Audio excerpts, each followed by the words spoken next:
ਸਲਾਮ ਅਲੈਕੁਮ ਭਾਈ ਅਸੀਂ ਮਜਬੂਰੀ ਦੇ ਮਗਰ ਬੈਠੇ। ਮੇਰੇ ਮੁੰਡੇ ਦਾ ਐਕਸੀਡੈਂਟ ਹੋਇਆ। ਸਾਡੇ ਕੋਲ ਕਿਹੜੇ ਮੇਰੇ ਭਰਾ ਪੈਸੇ ਅਸੀਂ ਲਾ ਤੇ ਬਹਿ ਗਏ ਬੱਚੇ ਉੱਤੇ। ਮੁੰਡੇ ਮੇਰੇ ਨੂੰ ਕਾਰ ਵੱਜੀ, ਕੁੜੀ ਮਕਾਨ ਦਾ ਕਿਰਾਇਆ ਨਹੀਂ ਦੇ ਸਕੇ। ਅਸੀਂ ਮਕਾਨ ਛੱਡਣਾ ਪੈ ਗਿਆ। ਅਸੀਂ ਆਪਦਾ ਤੰਬੂ ਲਾ ਲਿਆ। ਮੇਰੇ ਭਰਾ ਅਸੀਂ ਬੜਾ ਮਜਬੂਰ ਹੈਗੇ ਆ। ਅੱਲਾ ਦੀ ਜ਼ਾਤ ਮੇਰੇ ਭਰਾ ਕੋਈ ਆਸਰਾ ਨਹੀਂ ਹੈਗਾ, ਚੁੱਪ ਕਰਕੇ ਬੈਠੇ ਹੈਗੇ ਆ। ਭਾਈ ਗਰੀਬ ਬੰਦੇ ਆ, ਮਾਲੇ ਮਕਾਨ ਵਾਲੇ ਖਾਲੀ ਕਰਾ ਲਿਆ, ਵਿਹਲੇ ਬੈਠੇ ਹੈਗੇ ਆ।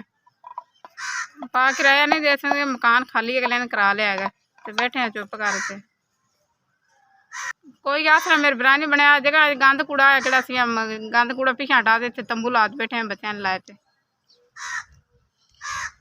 ਬਾਰਿਸ਼ ਆਉਂਦੀ ਮੇਰੇ ਭਰਾ ਸਾਰਾ ਪਾਣੀ ਅੰਦਰ, ਬਹੁਤ ਤੰਗ ਆ ਮੇਰੇ ਭਰਾ, ਇੰਨੀ ਤੰਗ ਆ ਹੱਦ ਤੋਂ ਜ਼ਿਆਦਾ।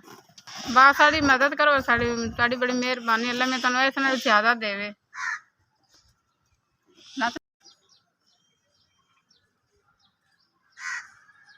ਤੁਹਾਨੂੰ 5000 ਦੀ ਇਮਦਾਦ ਕੀਤੀ, ਅੱਲਾ ਮੈਂ ਤੁਹਾਨੂੰ ਤਰੱਕੀਆਂ ਦੇਵੇ। ਅੱਲਾ ਮੈਂ ਇਸ ਨਾਲ ਤੁਹਾਨੂੰ ਜ਼ਿਆਦਾ ਤੋਂ ਜ਼ਿਆਦਾ ਹੀ ਦੇਵੇ। 4 ਰੁਪਏ ਤੁਸੀਂ ਦਿੱਤੀ ਇਮਦਾਦ ਮੈਨੂੰ, ਅੱਲਾ ਮੈਂ ਤੁਹਾਨੂੰ ਤਰੱਕੀਆਂ ਦੇਵੇ। ਇਸ ਨਾਲ ਜ਼ਿਆਦਾ ਤੋਂ ਜ਼ਿਆਦਾ ਹੀ ਦੇਵੇ। ਅੱਲਾ ਮੈਂ ਕਿਹੜੇ ਤੁਸੀਂ ਭਰਾਵਾ ਗਰੀਬਾਂ ਨਾਲ ਘਰ ਬੰਦੇ ਨੇ। ਅੱਲਾ ਮੈਂ ਤੁਹਾਡੇ ਕਾਰੋਬਾਰ ਵਿੱਚ ਬਰਕਤ ਪਾਵੇ, ਇਸ ਨਾਲ ਤੰਦਰੁਸਤੀ ਤੁਹਾਨੂੰ ਦੇਵੇ। ਮੈਂ ਤੁਹਾਨੂੰ ਦਿੰਦਾ ਰਹੇ, ਤੁਸੀਂ ਵੰਡਦੇ ਰਹੋ ਗਰੀਬਾਂ ਨੂੰ। ਕਿਹੜੇ ਤੁਸੀਂ ਗਰੀਬਾਂ ਨੂੰ ਮੇਰੇ ਭਰਾ ਦੇ ਬੰਦੇ ਨੇ। ਇਸ ਨਾਲ ਜ਼ਿਆਦਾ ਤੋਂ ਜ਼ਿਆਦਾ ਹੀ ਮੇਰੇ ਭਰਾ ਦੇਵੇ ਤੁਹਾਨੂੰ।